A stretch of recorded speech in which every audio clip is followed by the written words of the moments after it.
Hola a todos rocksters, ¿qué tal? ¿Cómo están? Bienvenidos a Disruptivo, un podcast de Cassava Roots, el espacio en donde vamos a tener la oportunidad de platicar y echar la chisma con las personalidades del momento, o como a mí me gusta decirlo, con las personalidades top del mundo de la cultura pop. Y todo para poder conocer aquellos momentos de su vida en donde se demostraron a sí mismo que cuando uno prueba ser original, el resultado siempre es increíble. Y este, al ser nuestro primer episodio, obviamente teníamos que empezar demasiado fuerte, teníamos que poner la vara muy en alto y, queridos amigos, lo logramos, porque verdaderamente es un gusto para mí decir que Dolores Nole está en la casa. Mi querida Lola, ¿qué tal? ¿Cómo estás? Hola Milo, muy bien, ¿y tú? También. Para mí un honor estar aquí. Hombre, muchísimas gracias. Dolores Nole, mejor conocida como Miss Lola. Así es, Milo. Oye Lola, antes que nada, de verdad muchísimas gracias por tu tiempo y sobre todo por permitirnos escucharte, porque vaya que si hay alguien que tiene que contarnos, eres tú, mi querida Lola. Pues para mí es un honor otra vez decirlo, Milo, ya que ser la primera en esta emisión es todo un placer y estar contigo más aún. Nos estás dando la patadita de la suerte, pero para todos los que allá en casita se están preguntando, bueno, madre mía, ¿qué es lo que están tramando? A ver, Lola, la pregunta va así directa. ¿Tú fuiste la primer niña en México que consiguió cinta negra de taekwondo? Sí, Milo, sí, hace algunos cuantos ayeres, en 1976 recibí la cinta negra, convirtiéndome en la primera niña en México de taekwondo con cinturón negro. Lo estás diciendo de una manera completamente natural y yo estoy que tiemblo porque la tremenda personalidad que aquí tenemos es de otro calibre. Lola, pero la pregunta obligatoria que tengo que hacerte, ¿en qué momento entraste a la vida del taekwondo o el taekwondo entró a tu vida? Pues mira, más bien yo entré al taekwondo. ¿Sí? Lo pedí de un regalo de cumpleaños, mi regalo número 8. ¿Sí? Y vaya, yo no sabía en lo que me estaba metiendo, ¿no? No sabía ni qué eran las artes marciales, ni qué era el karate, ni el judo, ni siquiera el taekwondo. Y en aquel entonces, pues no se conocía como taekwondo, era karate coreano. Ajá. Lo pido de cumpleaños a mi papá. Mi papá dice, bueno, vamos. Madre mía, que se nos acaba de caer la conexión. Esto está tremendo. Pero son cosas que pasan, mis queridos amigos. Por acá ya estoy viendo de nueva cuenta, Lola. ¿Qué tal, Lola? ¿Cómo estás? Sí, yo bien, Milo, de repente te me congelaste. Sí, yo te empecé a escuchar como robot, pero hombre, son cosas que pasan. Es el primero. Tenía que haber algo que ocurriera, mi querida Lola.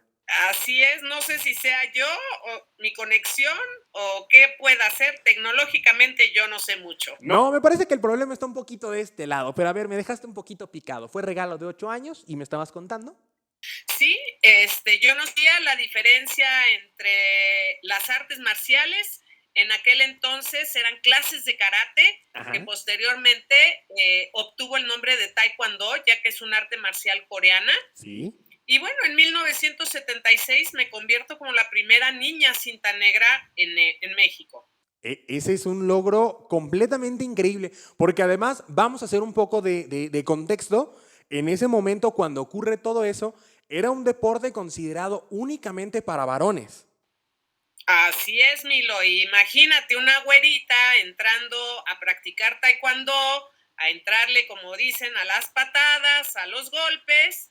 Y pues era un bicho raro en aquel entonces, ¿no? Porque lo que querían era sacar a la güerita del taekwondo, pero pues la güerita no se dejó y le salió respondona.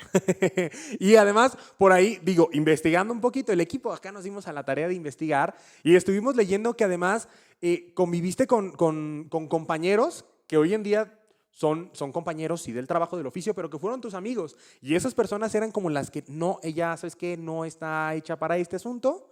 Pero por ahí llegó una figura de un maestro que tú quieres, admiras y estimas muchísimo, que es el maestro José Luis Olivares. Así es, Milo. Él es mi mentor, él es el que me llevó de la mano dentro del taekwondo, el cual no hizo diferencias por ser yo niña, sino al contrario, la exigencia era la misma o a veces hasta mayor, ¿no? Sí. Y el hecho de estar entrenando, como bien lo dijiste, con hombres o con varones, no le permitía a que dijeran, ay, cuídenla, es niña, no le peguen. ¿no? Al contrario, decía igual y parejo a todos, ¿no? No importando quién fuera.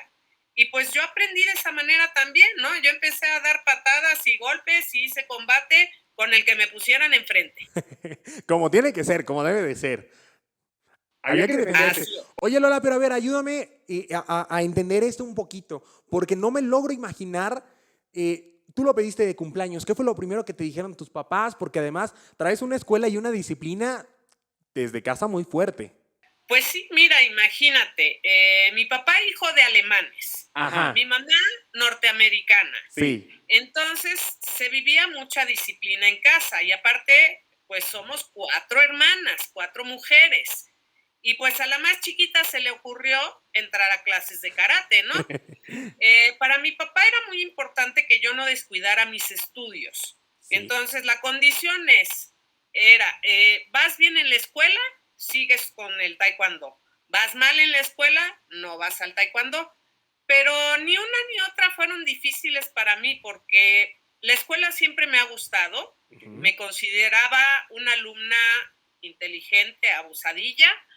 Y dentro del taekwondo, pues por el mismo hecho de ser mujer y tener que demostrar que las mujeres podemos dentro del deporte, pues eso era mi pasión, me encantaba estar ahí, ¿no? Sí. Y te digo, los niños querían sacarme, me golpeaban, me pegaban, se confabulaban de decir vamos a sacar a la niñita, pero nunca pudieron. Muchos de ellos claudicaron antes que yo. Que me hubiera gustado estar ahí para ver el rostro de todos, porque además el conseguir la cinta negra y todo esto apenas era el comienzo del camino. Porque tiempo después, a base de trabajo, de esfuerzo y dedicación, llegaste nada más y nada menos que a la máxima justa deportiva en el planeta. Así es, Milo. Pues fue un tiempo muy largo, se me hizo un eterno, porque siempre he sido fanática de los Juegos Olímpicos. Cada 4 años en el verano los veía y soñaba en algún día estar ahí, ¿no? Porque es la máxima justa deportiva en la que un atleta sueña en estar. Sí. Y el taekwondo no era deporte olímpico, ¿no? Ajá. Hasta 1988, que los Juegos Olímpicos se llevan a cabo en Seúl y el deporte nacional es el taekwondo. Sí. Y entonces para mí fue la primera oportunidad de decir, de aquí soy, ¿no? Entonces me dediqué a entrenar al 100% para poder lograr ese sueño. Desgraciadamente en el 88 no se pudo y tuve que esperar 4 años más, un ciclo olímpico más, para poder realizar ese sueño que se hizo realidad en Barcelona 1992. Y que además, o sea, aparte de que llegaste, también resultaste ganadora de una medalla, la medalla de bronce. Así es, Milo. O sea, el primer sueño hecho realidad era llegar a esa selección olímpica, ¿no? Sí. Tan anhelada. Y no lo creía yo hasta que me subí al avión, Ajá. ¿no? Porque antes con todo y los anuncios, los periódicos, ver que yo ya era parte de la selección, no me lo aseguraba, porque a compañeros los habían bajado del avión, ¿no? Que no habían ido. Sí, claro. Ajá. Y hasta que no estuve en el avión y no llegué o pisé suelo español, entonces es cuando pues me la empecé a creer, ¿no? Sí. Y pues sí, con eso el primer paso de mi sueño estaba logrado, que era ser parte de unos Juegos Olímpicos, de ser lo mejor de mi país. Y el segundo paso era obtener una medalla para mi país, ¿no? Ajá. Y por el esfuerzo, porque en Barcelona, curiosamente, también cumplía 20 años de estar practicando taekwondo. Entonces eran 2 fiestas juntas, sí, claro, ¿no? Y como dices tú, pues la cereza del pastel fue haber ganado esto. ¡Vámonos! Medalla olímpica. Se ve demasiado hermosa, ¿eh? Logotipo de los Juegos Olímpicos de Barcelona y por el reverso dice 25ª Olimpiada Barcelona. Barcelona 1992. Perdón, es que al revés no puedo leer. No te preocupes, pero mira que bien se ha conservado. Brilla, me acaba de deslumbrar. Pues fíjate que es algo que para mí es muy importante. Desde que gané mi medalla siempre la he compartido. No soy Sí. de esos atletas que las guarda en una caja fuerte, sino que aquí en tu casa está en Gracias. exhibición y que siempre que me la piden, ya sea en la escuela, cuando voy de sinodal de exámenes, me gusta compartirla. Ajá. La única situación que yo no permito es que se la cuelguen, ¿no? Les digo, Ajá. ¿quieres tu medalla? Gánatela tú. Sí, claro. Pero de que la toquen, la observen, se inspiren con ella, siempre va conmigo mi medalla. Y que de hecho eso me consta, porque he visto que la has llevado a la escuela, se la has prestado a los niños y verla en persona es una cosa, pero tremendamente bárbara. Oye Lola, pero ahorita estamos platicando muy a gusto, ya se logró la meta, estuviste en los juegos, te ganaste tu medalla, pero ya me corregirás tú, no fue un camino fácil, no es como ahorita de cuestión de 3 minutos y ya la lo ganaste. Pasaste por muchas pruebas complicadas. Así es, porque pues como ya lo comentamos en un inicio, pues no había niñas, no había mujeres que practicaran el deporte. Ajá. Posteriormente, no había torneos para mujeres, ¿no? Sí. El primer torneo internacional se da hasta 1985, en Ajá. el cual pues no me toca participar. Yo mi primera participación internacional la tengo hasta 1989, en donde primero voy a unos Juegos Mundiales, Sí. en el cual son mujeres solamente las que están invitadas a Sí. estos Juegos Mundiales. Y te comento que los Juegos Mundiales son los deportes que no participan en unos Juegos Olímpicos. Sí. Y entonces, bueno, participo ahí en un peso que no es el que me corresponde, Ajá. sino que voy en un peso pesado, el cual nunca fue mi peso. Sí. Y después voy al campeonato mundial en Seúl, Corea. Tenía una muy buena gráfica y muy buenas oportunidades de llegar a la medalla, pero me lesiono un tobillo y no puedo continuar en la competencia. Ajá. Posteriormente se viene un pequeño receso porque la federación empieza a tener varios cambios y yo, por estar en un grupo disidente, quedo fuera de los eventos de 1990. Ajá. Y posteriormente regreso y sin entrenar regreso, quedo dentro de la selección nacional en el peso que me correspondía. Vuelvo a ir a unos juegos, a un campeonato mundial. Ajá. En el cual gano la medalla de bronce, que fue en Grecia. Y comentándote, por ejemplo, para pasar a las medallas, me tocó competir contra la chica griega, en donde pues era la favorita de casa. Fue en un fin de semana, entonces el Estadio de La Paz estaba lleno y solo veías una manchita ahí con unos mexicanos que iban con la cara pintada con la bandera, sí, echándome porras, ¿no? Ahí teníamos que estar en todo el momento. Sí, y en ese combate la griega iba adelante de mí por puntos, porque el taekwondo va por puntos. Sí. Pero en los últimos 30 segundos le volteé el marcador por un punto. Imagínate, el entrenador, antes de que se acabara el último round, empezó a festejar. Entonces la competidora se distrajo. Sí, claro. Y yo aproveché y le metí el punto de que hizo la diferencia. Y ese punto me dio la medalla de bronce. Oye, Lola, y de pura casualidad, ¿te acuerdas? Digo, si me estás contando que todo el estadio estaba repleto de gente local, ¿te acuerdas de pura casualidad? Yo me imaginaría un silencio abrupto. Pues mira, no tanto, porque había varias áreas las cuales estaban funcionando, ¿no? Pero sí era un estruendo el que escucharas la porra que era Elas, que es Grecia, sí, claro, en griego, y que a la hora de que me levantan la mano a mí, pues sí, como que, entre comillas, hubo una rechifla por un lado, por otro lado sí un silencio, y pues al ver el marcador, el entrenador nada más agachó la cabeza, ¿no? Y sí, la competidora no lo podía creer, porque en serio que como de película, fue en los últimos 30 segundos del combate. Ajá. Entonces siempre hay que estar atentos con todo, porque en un minuto, en un segundo se te pueden ir las cosas. Sí, ahí hay un claro ejemplo de por qué no tenemos que festejar antes de tiempo. Totalmente de acuerdo. Oye, Lola, y ya me contaste, pasaste por estos pequeños obstáculos, bueno, que no tan pequeños, digo, ahorita platicando suenan pequeños, pero que fueron enormes. Decías algo relacionado a tu peso, que no era el peso que tú manejabas en ese momento. Ahora, la pregunta que surge, ¿por qué no fuiste en el peso que tú estabas? ¿No se podía? ¿No aplicabas? ¿O cómo estaba el asunto? Pues mira, el taekwondo en aquel entonces eran 8 categorías. Ajá. Desde el peso mosca, que eran menos de 43 kilos, Sí. hasta el peso pesado, que en aquel entonces eran más de 70 kilos. Ujú. Y yo me manejaba en la categoría ligera, que era hasta 60 kilos. Ajá. Entonces, los Juegos Mundiales, mi entrenador me dice, ¿sabes qué?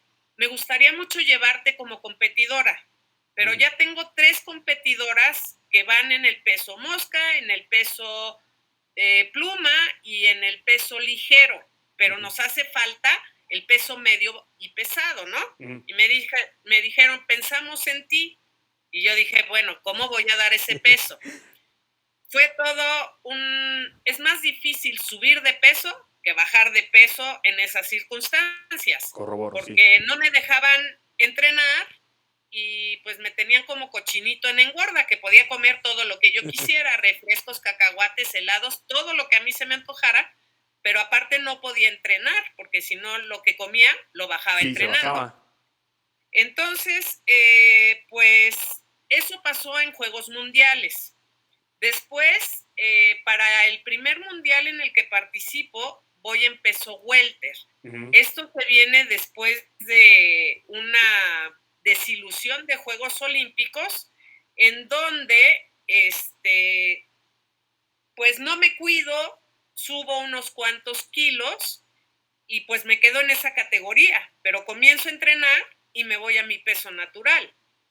Posteriormente, para los Juegos Olímpicos de Barcelona, pues solamente son invitadas 3 categorías de mujeres, que son Ajá. menos de 43 kilos, que la verdad pues no iba a dar nunca ese peso, Sí. el peso mosca, que era hasta 47 kilos, y el peso pluma, que era hasta 55 kilos.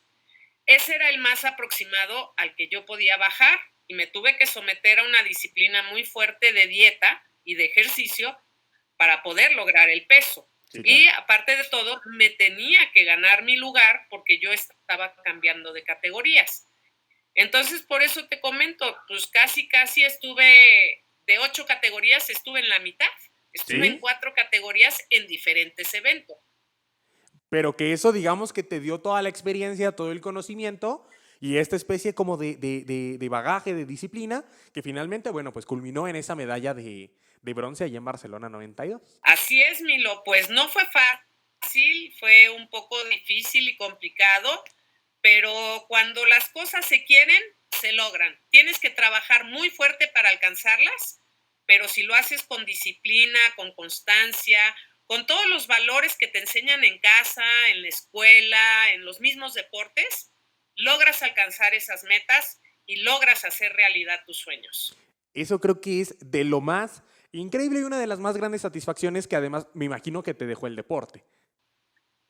Totalmente, ¿no? El saber que sí se puede, que con empeño y mucho trabajo, porque no, las cosas no son de a gratis. Si lo quieres mucho, pues vas a tener que trabajar muy fuerte para alcanzarlo, ¿no? Sí. Y pues todos los sueños se hacen realidad, lo único que no es posible, pues ya es la muerte, ¿no? Pero todo lo que tengas en mente que te gustaría lograr o que has soñado en hacer, lo puedes hacer. La cosa es enfocarte, es dedicarte a ello. Si no puedes, pedir ayuda y al final del día lo vas a lograr. Y que sobre todo pedir ayuda no es sinónimo de no puedo o de debilidad. Al contrario, creo que eso te hace una mejor persona, en el caso de deporte, un mejor deportista y a final de cuentas, pues bueno, es como parte para llegar a ese camino tan anhelado. Así es, Milo, porque se vale pedir ayuda. Siempre tiene que ser una ayuda en la cual sea realizable o posible. Y de ahí, pues a ti te toca todo el trabajo, ¿no? Y lo mismo se maneja o lo manejo yo en la escuela, ¿no? Que les Sí. digo a mis alumnos, no me digas no puedo. mejor dime, ¿me ayudas? Y con mucho gusto yo los ayudo, ¿no? Sí, O claro. alguien más que pueda saber más que yo o en un área o una mayor habilidad que yo, pues igual, ¿no? Hay que buscar las herramientas de ayuda. Sí, claro. Y que todo eso que dices de si no puedes, que le dices a tus alumnos, créanme que me consta. Yo he tenido la oportunidad de darme vuelta por su salón y es completamente cierto. Y precisamente Lola, platicando allí días antes, no antes de la entrevista, de esta pequeña plática que estamos teniendo, me contaste una anécdota que me pareció increíble que ocurrió dentro de los Juegos de Barcelona 92, en donde aquello, me comentabas, yo lo voy a traducir de esta manera, que era como una especie de bazar de intercambio. Y que para los que me están viendo era como cuando en el recreo te ponías a intercambiar tus tarjetitas, tus estampitas. ¿Me podrías ayudar a platicarme de nueva cuenta esa anécdota que vaya que me encanta? Sí, fíjate que tan pronto pisé la Villa Olímpica, pues lo primero ir a conocer. Sí, claro. Y pues qué mejor lugar para conocer que el comedor, ¿no? El comedor era un lugar muy grande en donde tú encontrabas comida de todo el mundo, asiática, europea, latinoamericana, americana, y ahí era donde se juntaban todos los atletas, entrenadores. eh, Ahí me tocó ver al Dream Team de básquetbol, que era el primer Dream Team en unos Juegos Olímpicos. Sí, claro. Pero lo curioso era de que pues tú llevabas tus pines del país, llevabas tus banderines, en el caso de nosotros los mexicanos, pues que si la botellita de tequila, que si el sombrerito de mariachi o de charro, y a las afueras del comedor Sí. se hacía el intercambio de todo esto con los atletas, ¿no? Tú veías playeras, pants, pines, había gente que llevaba sus chalecos llenos de pines y le decías, pues dame ese, yo quiero ese, ¿no? Y te decían, no, ese te va a costar mucho y no me gusta el tuyo, ¿no? Sí. Entonces ahí se hacía toda una rebatinga de pines, playeras, pants, de llévelo, llévelo. Y con un amigo en una ocasión, pues como McDonald's también es un patrocinador de los Juegos Olímpicos, Ajá. con un compañero teníamos el sombrero de charro y decía, lleve la cajita feliz con su sombrero de charro por unos pants, ¿no? Porque mi amigo me decía, ¿qué quieres? Le digo, no, pins no quiero unos pants. Ajá. Y me costó mucho trabajo, pero conseguí los pants coreanos, ¿no? Que pues la verdad Vámonos. eran muy bonitos. Y sí me quedaron con la que lo intercambié, ¿no? Ajá. Entonces, pues era muy padre porque te digo, o sea, eran atletas de todo el mundo haciendo el intercambio de todo lo que pudieras y de todo lo que trajeras. Entonces, era un ambiente muy bonito, de mucha amistad, te dabas a entender como Dios te diera a entender a señas, a pláticas, o les mostrabas tu producto o tu pin y les decías que sí o les decías que no, o les decías, pues, ¿cómo, no? ¿Cómo me voy a Sí. llevar esto? Entonces era muy divertido y muy entretenido. Oye, Lola, me imagino, en todo el mundo si hay algo que tiene presencia de México, es el sombrero charro. Creo que es como la prueba definitiva. Todo el mundo lo ve, todo el mundo se lo pone. ¿Allá era lo mismo? Sí, totalmente. O sea, es muy llamativo, tanto con los asiáticos principalmente. Igual el tequila, ¿eh? La botella de tequila, tan pronto saben que es México, te dicen México, tequila, ¿no? Sí. O México, sombrero, ¿no? Entonces sí es algo que identifican al mexicano, ¿no? Con ese sombrero de charro o la botella de tequila. Y nosotros pues llevábamos botellas para intercambiar o luego de las miniaturas, ¿no? De las Sí. chiquitas, que pues era muy divertido cambiarlos porque esas decías, no, estas sí valen mucho, ¿no? Sí, claro. Y quiero este pin. Y decían, no, pero es que este es bien difícil de conseguir. Ah, no, entonces no te lo doy y te ibas. Y entonces luego se acercaban contigo y te tocaban en el hombro y te decían, bueno, sí, ándale, ¿no? Sí, sí, sí. Entonces, la verdad es que te digo, sí era como un bazar de intercambios, ¿no? Pero a la vez había que regatearles y negociar duro, porque si no, no se dejaban. Sí, ahí tenía que salir como toda esta parte de experiencia, porque, hombre, ¿cómo menospreciaban las botellitas? No me hagas eso. Sí, no, y aparte te digo, pues el darte a entender con todos los países del mundo, ¿no? Sí, claro. Que veías africanos, asiáticos, europeos, sudamericanos, norteamericanos y gente también, como te digo, que en algún momento yo admiré en la televisión, ¿no? Que yo decía, ay, mira, el entrenador de Nadia Comaneci iba caminando enfrente de mí, ¿no? La tenista Steffi Graf, la que ganó medalla de oro, iba caminando enfrente de mí. Entonces, el decir, pues, ¿qué creen? Yo vengo igual que ellos, ¿no? Yo soy lo mejor de mi país. Entonces, eso era un orgullo y una sensación, así como dicen que pues, las puertas me quedaban chiquitas, yo me sentía como pavo real en domingo caminando, ¿no? ¿Por qué? Porque era lo mejor de México y aparte, pues el haber ganado esa medalla para mi país, ¿no? Porque en nuestro país, desgraciadamente, no hay muchas medallas olímpicas. Sí. Y eso es completamente cierto. Y precisamente a esa otra pregunta me quería como dirigir un poquito. Este año, digamos, el año pasado fue muy complicado en muchos aspectos. Vino esta cosa que conocemos todos mundialmente, ¿no? Esta pandemia. Y se cancelaron los juegos, todo el mundo entró un poco medio en crisis. Y no fue sino hasta este año que finalmente se llevó a cabo Tokio. Respetaron ahí el número, ¿no? Tokio 2020. ¿Cómo viste el desempeño de la delegación mexicana, tanto en tu deporte como en general? ¿Qué nos faltó? Muchas críticas en internet. Para mí todos ellos, y a todos acá en Casaba, para mí todos ellos son héroes. Ningún cuarto lugar se menosprecia, ni mucho menos. Pero de la voz de la experiencia, mi querida Lola, ¿cómo viste a la delegación mexicana? Pues mira, fueron los Juegos Olímpicos atípicos, porque ya mencionaste, ¿no? Por esta pandemia, en donde no nada más fue para nosotros, sino que fue a nivel mundial. Pero todos se prepararon lo mejor posible para llegar a estos Juegos. Y bueno, pues, como dices, no se menosprecia ningún logro. Digo, sí, México obtuvimos 4 medallas de bronce, varios cuartos lugares, pero en un artículo que yo escribí es otros para juzgar el desempeño de un atleta, porque es muy fácil criticar, pero yo quisiera verlos en un área de combate aguantando golpes durante 2 minutos, 3 rounds, subiéndote a una plataforma de 10 metros, aventarte un clavado dando vueltas, girando sin saber dónde es arriba, dónde es abajo, levantar arriba de tu cabeza más de 120 kilos. Creo que es muy fácil criticar cuando no estás ahí.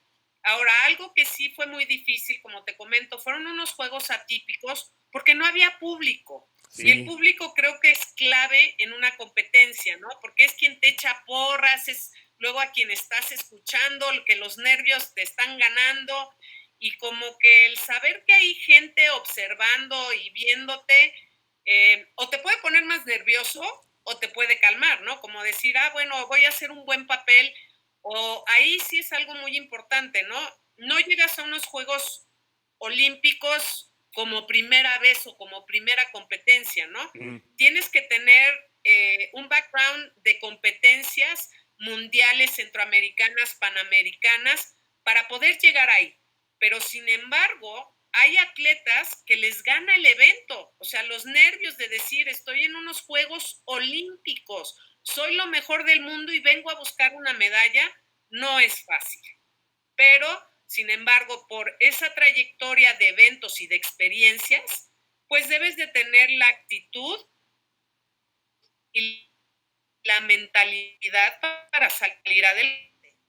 Sí, claro, y sobre todo, digo, otro de los factores que también influyó, no solo en la delegación mexicana, sino en todas las que participaron, también fue un año de inactividad, que no pudieron practicar, digamos que en sus establecimientos comunes, tradicionales, típicos, y que muchos hasta los veíamos ahí viralizados en TikTok, que practicaban, no sé, en su sala, como ahorita es el caso, querido Roxer, en su sala, en su comedor, en su cama, y que claro que todo eso también afecta. Pero ahorita tocado es un punto muy importante y que también quería como preguntarte, que era, fueron unos juegos atípicos en donde también, por ejemplo, vimos que ocurrió algo con una atleta olímpica, medallista olímpica, del equipo de gimnasia de los Estados Unidos, como lo es Simone Biles, a quien admiro muchísimo, que dio la vuelta al mundo con lo que pasó, porque sintió una presión en sus hombros, una presión en ella, que la mantuvo fuera de ciertas competencias.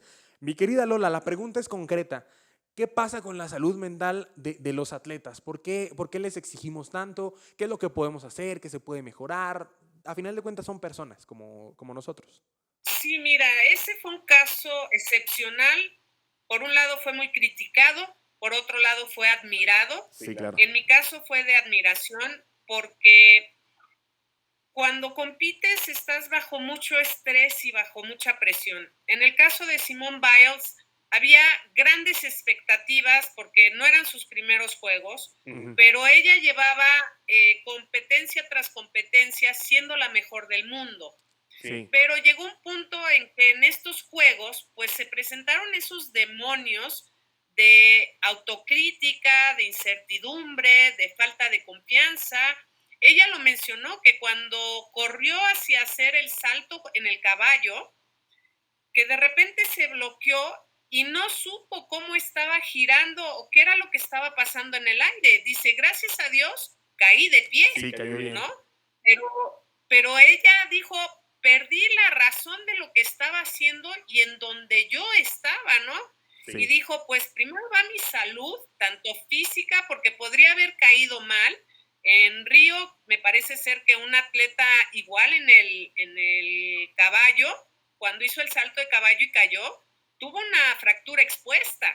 Y eso que él estaba en sus 5 sentidos. Sí. Pero si estás ante esta presión, estás ante esta falta de confianza o inseguridad, en el momento que ya arrancaste y que sabes que no te puedes parar, sí puede pasar algo muy difícil, ¿no? Y que algo que yo siempre comenté cuando yo entrenaba era de que cuerpo solo tengo uno, igual que mi mente.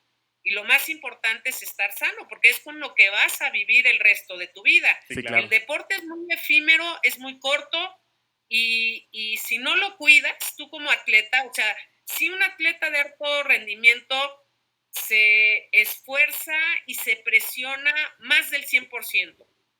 Y en este caso, para mí fue de admirar lo que hizo Simone Biles, ¿no? De decir, ¿saben qué?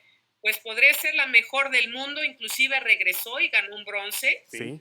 Pero el hecho de haber dicho, primero voy yo, primero va mi salud mental, porque te digo, los demonios aparecen sin anunciarse, ¿no? Sí, claro. Y el hecho que haya dicho ella eso y enfrentarlo ante los medios y todo y decir, mejor me retiro, que mis compañeras salgan adelante, yo las apoyo desde la trinchera, porque te digo, muchas veces como atleta, pues tienes a tu familia ahí, Claro. en algún momento pues, puedes recurrir a ellos, ¿no? A pedir el apapacho, el abrazo, las palabras de motivación. Pero en este caso no había. Ahí había, el único que estaba era su entrenador y sus compañeras. Sí. Y todos tenían una gran expectativa de que se llevara todos los oros posibles, ¿no? Pero nunca tomaron en cuenta que contra qué demonios estaba luchando en la cabeza, ¿no? Sí, Y claro. pues bueno, fue muy valiente, yo lo siento así, fue muy valiente en decir, no voy a salir, no puedo porque tengo algunos demonios o circunstancias mentales con las cuales tengo que trabajar. Mucha gente dijo debería de estar acostumbrada, pero cada evento es diferente, ¿no? Entonces sí fue algo para mí admirable de su parte y que siempre lo he dicho, o sea, puedes ser un gran atleta de alto rendimiento, pero también tienes que cuidar tu cuerpo y tu mente porque solamente tienes una. Sí, claro, digo, y sobre todo también la presión, porque también me imagino que ella misma se autopresionaba en este aspecto, como bien lo comentas, era la mejor del mundo, sigue siendo la mejor del mundo, toda la trayectoria, todo lo que había ganado, y pues bueno, a mi parecer también es muy admirable, es muy valiente, y creo que sí fue un parteaguas y abrió un debate que muy pocos, o digo, por no decir que casi nadie se preguntaba, que era precisamente ese lado de la mentalidad de un deportista y qué tanto la sociedad pues los empujamos hacia ese lado. Pero mi querida Lola, ahorita agarrándome tantito de este tema, bien platicabas que podías contar con tu familia, que podías contar con tus amigos. Por lo que tengo entendido, tú en todo momento contaste con el apoyo de tu familia. Así es, desde niña, pues mis fans número uno era toda mi familia. Mi papá era el que me llevaba a mis torneos desde niña y él me decía, ¿qué, mijita? ¿Nos vamos a otra borrachera de karate? Pues vámonos a otra borrachera de karate. En los eventos nacionales que tenía, mis hermanas iban a gritar, a estar ahí conmigo. No conocían mucho lo que era el reglamento, sabían que su hermana estaba haciendo combate, tirando patadas, y ya sabes de que era pégale duro, sácale los ojos y demás. Pero que no te den. Pero no, y siempre tuve el apoyo de ellas, ¿no? Y mi mamá solamente fue a 2 eventos muy importantes, que uno fue el selectivo del 88, Ajá. bueno, miento, fueron 3. Mi examen de cinta negra, Sí. el selectivo del 88 para Juegos Olímpicos de Seúl, y estuvo en Barcelona. Mi hermana y mi mamá estuvieron ahí en las gradas, por eso te digo de la importancia de tenerlos ahí contigo. Sí, claro. Entonces, para mí fue tan lindo, después de haber ganado la medalla, el poder subir con ella, darle las gracias, porque ella fue una parte muy importante de que yo lograra y llegara hasta ahí. Y el tenerla ahí, y como después de eso una televisora nos llevó a entrevistas que nos ganaron. Entonces, estando en la entrevista, pues a la única familia que encontraron en México por la diferencia de horario fue a la mía. Entonces, toda esta entrevista se fue enfocada hacia mí. Entonces, imagínate, tengo a mi mamá y a una de mis hermanas allá en Barcelona. Ajá. Y luego cuando se nos hace la entrevista por televisión en México, pues a la familia que encuentran es a la mía, ¿no? Entonces, la verdad, fue un orgullo, fue una emoción que con palabras no se puede explicar. No, ya me lo imagino. Me lo estás contando, se me puso la piel chinita. Yo no estuve ahí, pero también soy un apasionado del deporte y no logro dimensionar todo lo increíble que se ha de sentir. Y ya pasamos como por 3 momentos clave de tu vida con sus ramificaciones, con todo el asunto, que fue: obtuviste la cinta negra, te fuiste a unos Juegos Olímpicos y ganaste una medalla. Pero por ahí atrás estoy viendo una banderita que me está llamando mucho la atención, que también forma parte de toda tu historia, de tu trayectoria y de tu vida personal. Sí, fíjate que esto ocurrió en el 2013, Ajá. que fue la inducción al Salón de la Fama Internacional de Taekwondo. Ajá. ¿No? Que es otro gran orgullo el hecho de estar presente en el Salón de la Fama, imagínate, Sí, que es a nivel mundial. Ajá. Y que pues la inducción fue por mi trayectoria de competencia, ¿no? De haber llegado hasta unos Juegos Olímpicos y el haber obtenido una medalla y el haber destacado en mi país siendo la primera niña cinta negra y llegando hasta unos Juegos Olímpicos. Ese yo creo que sería como la cereza del pastel. Por si algo te faltaba, hombre, ya conseguiste todo, tienes todo, pero la historia tampoco acaba ahí. El haber entrado me parece que también es un logro, pero tu historia no acaba ahí. También eres alguien que impulsa y que eres esta especie como que alienta el deporte en la juventud. ¿Crees que es algo importante inculcar, incursionar en esos aspectos? Totalmente de acuerdo, y no nada más en el deporte.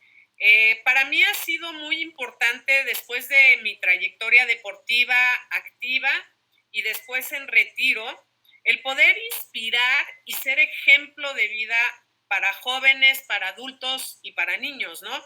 El hecho de que soy sinodal de exámenes de promoción de grados dentro del taekwondo, sí. El poder motivar a los niños a ser lo mejor que puedan ser, como ya lo mencionaste, en la escuela como docente, el inspirar a los niños a dar su mejor esfuerzo en la parte académica. Y dentro de mi deporte he tenido un par de anécdotas en donde he sido inspiración para unas chicas para llegar a competir a nivel internacional, sí. Y también tener sus logros, ¿no? Entonces, eso yo creo que es una gran satisfacción, como lo es la medalla olímpica. Como te digo, el ser ejemplo de vida y de poder inspirar pues a muchos. Oye, Lola, y ahorita se me había olvidado por completo. Esa historia también ya me la habías contado, en la que inspiras a una niña. Por favor, no nos dejes así, por favor, cuéntanosla. Sí, fíjate, fui invitada a Tlaxiaco, Oaxaca, como al festejo de los 25 años, me parece ser, de el taekwondo en esta entidad, en Tlaxiaco. Ajá. Y el maestro de allá me pidió que si podía hablar con sus hijas. porque ya estaban desmotivadas, ya no querían entrenar, no vislumbraban el poder hacer algo dentro del taekwondo. Y bueno, pues una noche después del examen nos juntamos en el lobby del hotel y pues les platiqué mi historia, ¿no? Mi trayectoria de cómo fue desde niña y cómo todos los sinsabores que tuve, todos los obstáculos que se me presentaron y cómo, sin embargo, logré mi objetivo, que era ir a unos Juegos Olímpicos y ganar una medalla, ¿no? Sí. Y eso fue inspirador para ellas, en donde luego, después de haber platicado con ellas, pues ellas ya participaron en eventos internacionales y ganaron medallas y están dentro del top 5 a nivel nacional en la especialidad, una en formas y la otra en combate. Entonces es un gran orgullo y es muy bonito ver cómo esa plática las inspiró, ¿no? Y el hecho de dar conferencias en donde platicando mi historia la gente se motiva a decir sí se puede o el trabajo en equipo es muy importante. Todo eso, el poder hacerlo, para mí es muy gratificante. Me lo imagino por completo, mi querida Lola. Y de la misma manera que motivaste a estas chicas, espero que también a todos los que nos están escuchando o nos está viendo, también se logren motivar con tu historia, que investiguen también un poquito de toda esta parte, porque ahorita, digamos, fue un poquito rápido, fue un poquito express, pero la verdad es que la historia del deporte, la historia del taekwondo, tu historia tiene muchísimo, muchísimo que platicarse, tiene muchísimo que entender, muchísimo que aprender y sobre todo, Lola, te lo digo muy en serio, digo, ya aquí platicando en serio, ¿no? Mi querida Lola, te lo digo muy en serio, que todos aquí en Casaba Roots nos sentimos completamente honrados y privilegiados, que nos hayas permitido la oportunidad de escucharte, porque eres alguien admirable, alguien que rompió barreras, que rompió límites, que no se vio obstaculizada por absolutamente nada, y te lo digo muy en serio, para nosotros y para todo México, eres una verdadera proeza del deporte y un orgullo nacional, mi querida Lola. Ay, pues muchas gracias, Milo. Para mí ha sido un honor, un placer poder platicarte un poquito de mi historia, de mi trayectoria, el ser la primera aquí en Disruptivos con Milo. Sí. La verdad es que es un gran honor, pues darte, pues no una patadita, una patadota, ¿por qué no, no? Y el hecho de que me permitan contar un poco mi historia y que nuevamente, si por estos medios también puedo ser una fuente de inspiración o el de decir sí se puede, voy a intentarlo, voy a hacerlo, creo que eso es un gran logro, no nada más para mí, ¿no? Sino para las personas que captan el mensaje o que quieren lograr hacer su sueño realidad. Sí, claro, creo que es lo más importante y sobre todo viniendo de alguien como tú con toda la historia que viene detrás, mi querida Lola, todo lo que me digas lo creemos y lo vamos a hacer. Yo lo sé, Milo, tú lo estás haciendo aquí Gracias. junto con Casaba Roots. Creo que esto es algo muy importante, el que tengas gente que pueda inspirar, no nada más del deporte, porque hay miles de gentes allá afuera que pueden ser fuente de inspiración Sí, claro. y que al igual que tú con el micrófono, también puedes demostrar que sí se puede, ¿no? Sí. Esto siempre ha sido tu sueño, yo lo sé, yo te conozco de hace unos años Sí, y lo claro. estás logrando, lo estás haciendo y con mucho gusto formo parte de esto. Ay, muchísimas gracias. ¿Ya escuchaste, tío Casaba? Te amamos, tío Casaba. Mi querida Lola, pues muchísimas gracias por habernos permitido escucharte. Pláticas muy a gusto, me deleité, me divertí, lo gocé. Y vaya que me hiciste vivir como si yo hubiera estado ahí en la grada aplaudiendo y gritando, Lola, Lola. Hasta tenía mi canción, Milo. No me También digas. me cantaban. Sí, claro. Hombre, pero a me ver, cantaban cuéntame de en eso. Sí, mira, el fan de la barrera cuando competí para el Mundial, para los Juegos Olímpicos de 88, Sí. unos amigos me cantaban, oh Lola, Lola, Lola, oh Lola, Lola, la, yo te quiero, pero sola, yo no quiero a nadie más. Y entonces ahí salía Lola. No inventes. Oye, qué increíble, qué buenos amigos rifados, ¿eh? Pues mal cantado, pero lo hacía con muchas ganas. Nah, pero mientras uno cree que es afinado, está perfecto. Sí, con eso basta, ¿no? Pero era una gran motivación porque pues mis amigos lo cantaban cada vez que yo salía a hacer combate, entonces imagínate. No, eso está increíble. Creo que me veo con el gusto de poderte despedir, mi querida Lola, diciendo, oh Lola, Lola, Lola. Mi querida Lola, muchísimas gracias en verdad por todo lo que me has platicado. Muchísimas gracias. No, pues el gusto ha sido todo mío, Milo. Siempre estaremos aquí apoyando a Casaba Roots. Tú nos dices y estamos al pie del cañón. Perfecto, eso me encanta, esa es la actitud. Y Lola, muchísimas gracias, reitero el agradecimiento.